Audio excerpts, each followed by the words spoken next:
अब बहुत ही fiery debate होने वाली है, टारगेट पे नेताजी होने वाली है यहां से। और मैं आपको बता दूं कि वो ये भूमि है जिसने नरेंद्र मोदी को 26 में से 26 सीटें दी थी।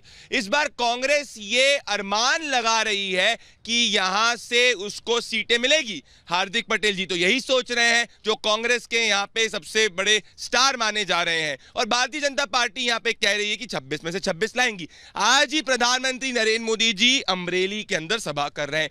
तो किसको गुजरात का मत मिलेगा? और यही पूछने के लिए मेरे साथ जुड़ रहे हैं युवा जमीनी लीडर्स, क्योंकि मैं स्टूडियो वालों को अपने डिबेट में प्रेफर नहीं करता हूं। मेरे साथ जुड़ रहे हैं प्रफुल्ल जी, ये है कांग्रेस, गुजरात कांग्रेस की मीडिया टीम की तरफ से। प्रफुल्ल जी हमारे साथ जुड़ने के लिए बहुत बहुत धन्यवाद। मेरे साथ जुड़ रहे हैं रवि देसाई जी, जो भारतीय जनता पार्टी से। जरा आप एक सेकंड इसको पकड़ जल्दी से ले लीजिए। और अब होगी डिबेट। प्रफुल्ल जी घबरा तो नहीं रहे आप? नहीं, हम नहीं, मतलब नहीं, सवाल ले लेंगे। अरे कोई बात रवि जी कोई टेंशन बेफिक्र, आप कुछ भी पूछिए। आपसे पहले पूछूं कि इनसे पूछूं? आप बताइए, किसी को भी पूछिए, आपको जो अच्छा लगे। चलिए शुरू की जाए। प्रफुल्ल जी आपसे पूछता हूं, यहां से आप जो है वादा कर रहे हैं या आप अरमान आपके हैं कि आप यहां से सीटें निकालेंगे।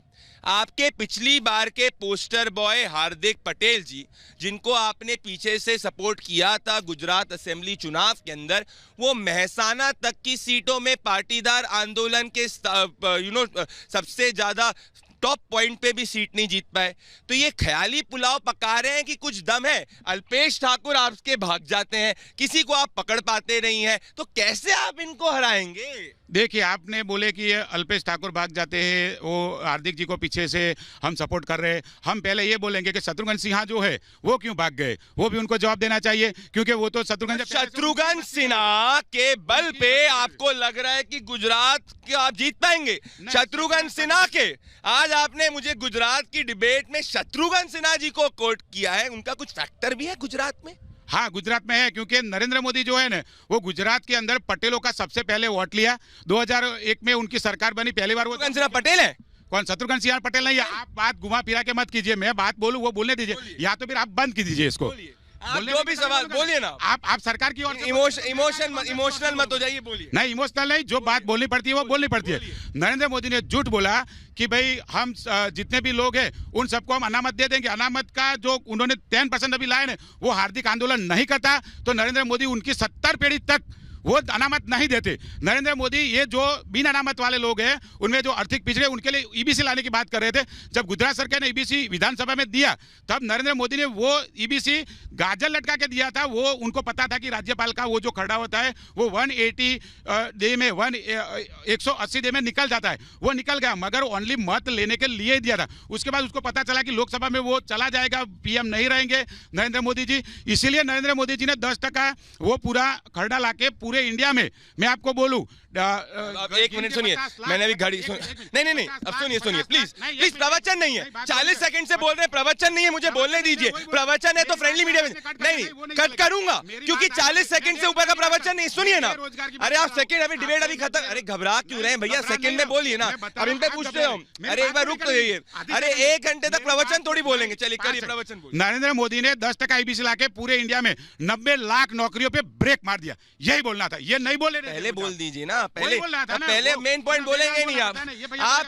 मैं आप बता रहा हूँ, आप बेसिक सुनिए, क्यों बोल रहे हैं? अरे जो भी आपसे सवाल पूछे, जो भी सवाल आपसे पूछे, आपको लगता है सरकार ही होती है। चलिए आपसे ये कह रहे हैं कि आपने रोजगार पे आपने, एक सेकेंड इनसे पूछ लूं मैं इनसे सवाल। आप देखिए, आप कह रहे हैं कि, देखिए सर मेरे को सवाल पूछने दीजिए, कि आपने गुजरात के अंदर रोजगार को ठप किया है और आपको इस बार ये धूल चटाने वाले हैं इसी मुद्दे पे, और कह रहे हैं कि चुनाव जब था तभी नरेंद्र मोदी ने चुनाव के वादा किया था, ऐसा ही आप पे आरोप लग रहे हैं। जवाब दीजिए प्रफुल्ल जी को।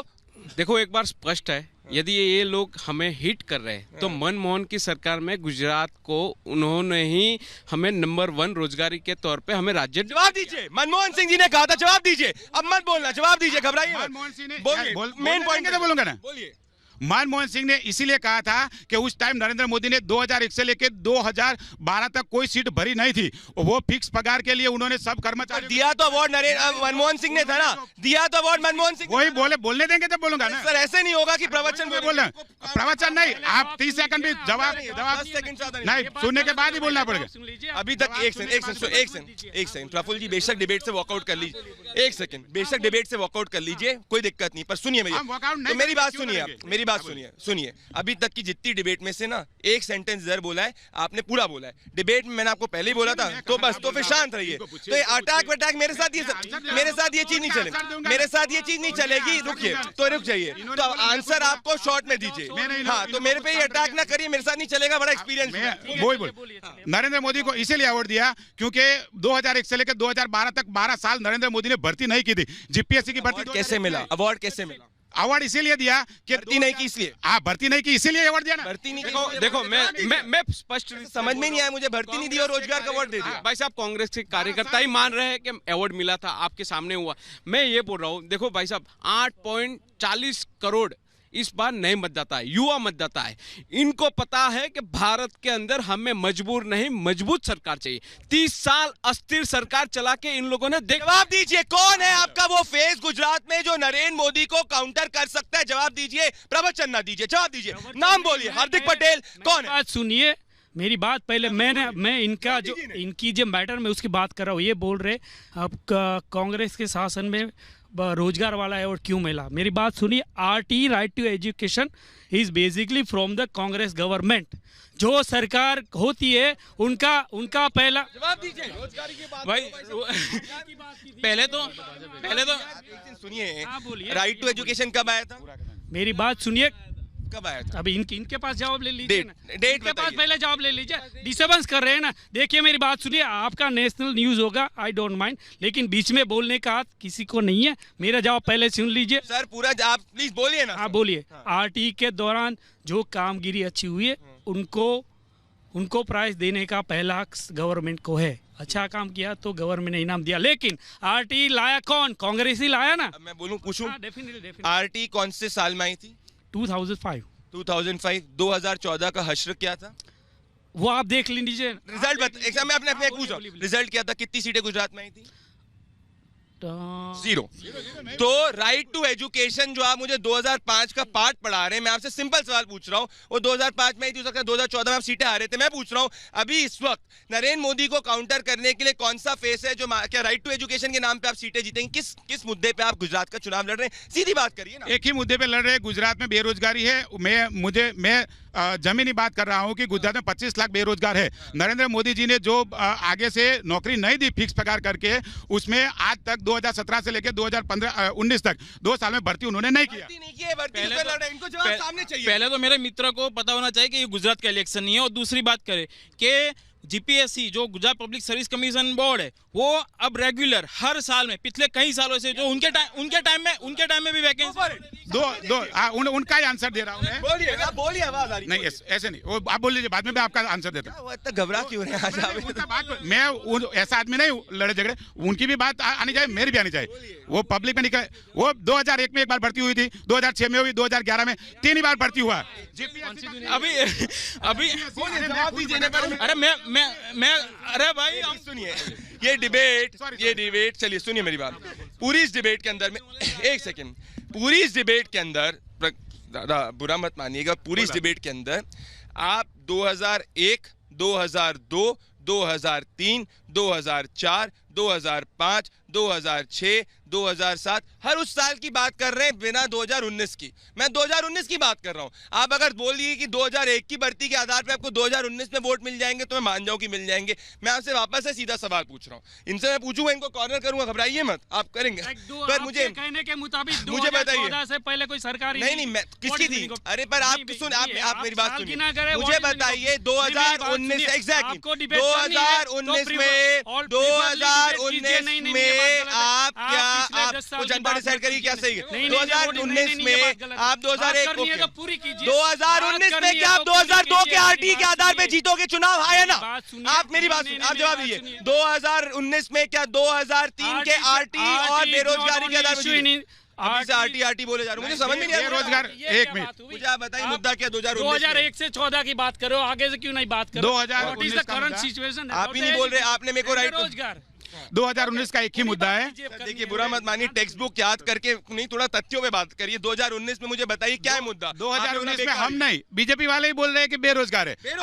आपने युवाओं को बेरोजगार किया, आपने रवि जी युवाओं को बेरोजगार किया, ऐसा ये बोल रहे हो, और इस आधार पे आपको गुजरात में चटनी देखो मैं लॉजिकली आंकड़े के साथ बात करूंगा। 15% सेक्टर ऑर्गेनाइज सेक्टर में रोजगारी है, अब 85% और अनऑर्गेनाइज सेक्टर में हमारे युवाओं को रोजगारी मिलती है, बराबर है। आप 36 लाख नए डॉक्टर सीएस वगैरह ये आज के दिन में भारत सरकार में नौता गए, जो एक व्यक्ति से लेके 10 लोग को रोजगारी देते हैं। दूसरी बात, रवि जी सुनिए, नहीं सुनिए, 36 लाख से ज्यादा ट्रक खरीदे गए हैं। गुजरात में कितनी नहीं, गुजरात में बात बोल रहा हूँ, उनकी तरफ से हमें अवार्ड मिला है। गुजरात में रोजगारी कितने को मिली? भारत की बात, गुजरात की बात करता हूँ। भारत में सहयोगी है। आज भारत का अर्थशास्त्र यानी कि अर्थव्यवस्था में नहीं जवाब दे रहे हैं। नहीं, 2014 में गुजरात के अंदर पिछले 3 साल में यहाँ पे जो जितनी भी सरकारी गवर्नमेंट नौकरियां है, 2 लाख से ज्यादा लोगों को नौकरी 2 लाख से ज्यादा दे दिया काउंटर, 2 काउंटर। मेरी बात सुनिए, काउंटर करिए ना, 2 लाख बोला। मैं पढ़ा लिखा हूँ, बोलिए। मैं पढ़ा लिखा हूँ, तो मेरी पहली फर्ज, मेरी पहली ड्यूटी है, मैं एग्जामिनेशन क्लियर करने के बाद गवर्नमेंट जॉब की इच्छा रखूंगा। आंकड़ा दीजिए भाई साहब। दिक्कत ये है, पहले कांग्रेस के परिवार वालों को नौकरी मिलती थी, अभी जनता को मिलती है। अरे ये क्या बात हुई? देखिए यही मुद्दा है, हर बात के जवाब में परिवार को बीच में लाते हैं। बोल रहे हैं कि 12 सीट के ऊपर हम लेके आएंगे।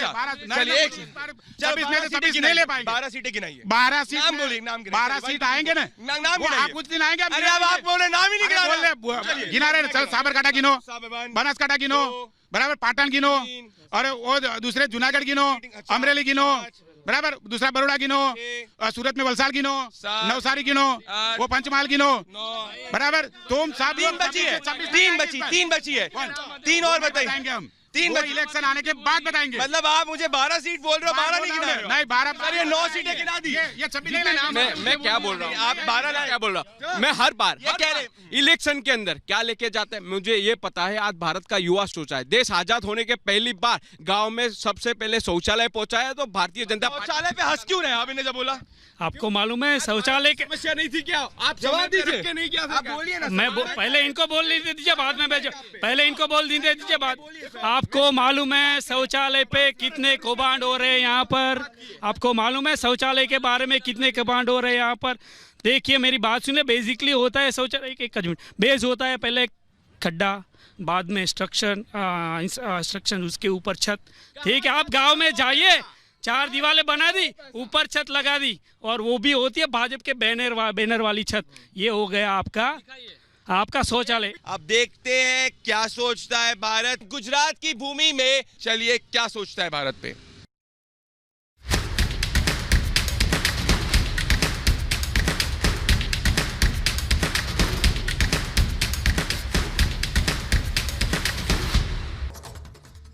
अभी आपने देखा टारगेट पे नेताजी, क्या सोचता है भारत।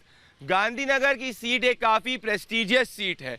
इस सीट पे पिछली बार लाल कृष्ण आडवाणी 7,70,000 वोट और 68% के वोट शेयर से जीते थे। सवाल इस सीट पे ये नहीं है कि क्या अमित शाह जी जीतेंगे कि हारेंगे, सवाल ये है कि क्या वो लाल कृष्ण आडवाणी जी की मार्जिन को बीट कर पाएंगे कि नहीं कर पाएंगे।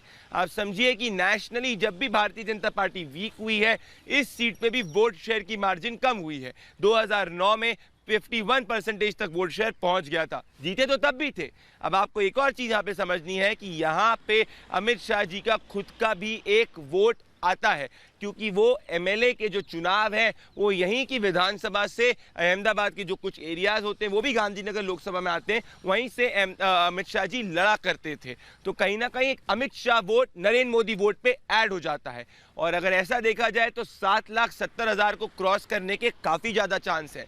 पर इसमें एक कैच ये है कि अगर वोटिंग परसेंटेज 60 से कम होता है तो कहीं ना कहीं जो नरेंद्र मोदी और अमित शाह वोटर है वो इतना नहीं निकला है। उस सिचुएशन के अंदर 7,70,000 70,000 से कम होगा, क्योंकि यहाँ पे ऐसा कुछ कांग्रेस का वोट नहीं दिख रहा है। पूरी की पूरी गुजरात की बात करूं तो गुजरात की 26 सीटों पे कांग्रेस और बीजेपी के बीच में डायरेक्ट फाइट है। 5 से 6 सीटें ऐसी हैं जहां पे इन दोनों के बीच में कांटे की टक्कर है, और उन्हीं 5-6 सीटों पे शायद से नरेंद्र मोदी जी फोकस कर रहे हैं और उनकी सभाओं की गति उन्होंने पिछले कुछ दिनों में बढ़ा दी है। मेरे साथ जुड़ने के लिए धन्यवाद, शुक्रिया।